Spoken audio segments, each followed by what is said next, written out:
And now in your weather authority, we're taking a live look here from Speedway. It's a quiet night out there, a few cars going around there.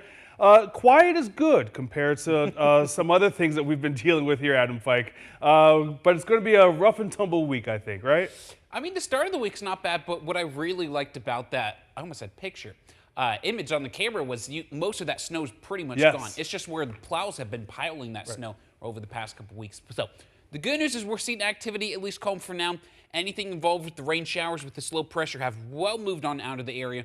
Since then, pretty much just left us with clear skies thanks to high pressure off to the west.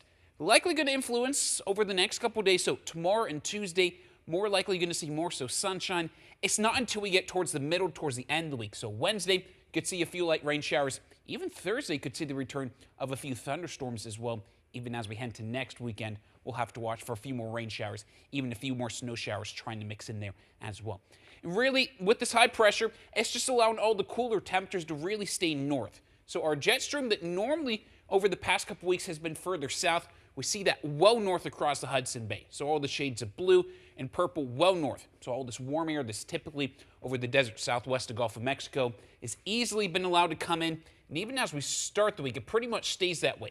Even with a few weak low pressures that move through to the north, even a weak low pressure that tries to move in Wednesday, that will return those rain showers. Still going to allow the warmth to really start to move into the U.S., even really through the end of the week where we still easily could see temperatures above normal as well. And speaking of those temperatures, really just going to feel warm next couple of days. High temperatures normally in the upper 30s. Tomorrow, Tuesday, easily into the upper 50s. Can 100% roll out a few localized spots into the 60s, but everyone likely gets into the 60s Wednesday, Thursday. Friday, just a little bit cooler as we see a cold front move on through, but good chance we're just going to continue to see temperatures at least in the 40s.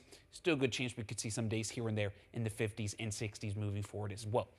But at least for right now, currently 41 here in Indianapolis. Cool spots of 34 into Richmond, as well as into Columbus. Even warm spot of 44 into Muncie as well. And really through the rest of the night, temperatures generally going to hold steady. Most of us just cool down a few degrees.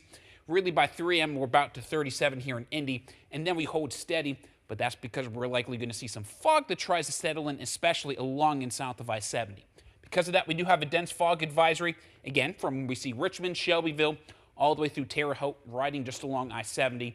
That's from midnight until 10 a.m. tomorrow morning. This means we easily could see visibility drop to a mile or less in some spots. So even through the morning commute, we can see visibility trying to drop here and there. But notice it's really not too widespread. Even into Tuesday morning, we'll have to watch that risk for a little bit of fog as well. Not likely going to see as much Tuesday morning. Best chance going to be first thing tomorrow morning, likely before 8 a.m. as well. But once we get past 8, we see things quickly clearing out. Even by lunchtime, we're seeing pockets of sunshine return. Really, the second half of the day really going to look nice, really going to feel nice as well as temperatures easily, again, into the mid to upper 50s. Can 100% roll out a localized spot that hits 60 as well. Even Tuesday, really much of the same thing, just a mix of clouds and sunshine. Wednesday, just have to watch for a few light showers, especially north of I-70. Really, bulk of the activity doesn't come until Thursday, Friday. We'll have to watch for a few showers and storms overnight Thursday into Friday, and that's going to allow those temperatures to start to drop back to the 40s, even watching next weekend where we'll see some rain showers, but can't 100% roll out some snowflakes that try to mix in as well. Howard.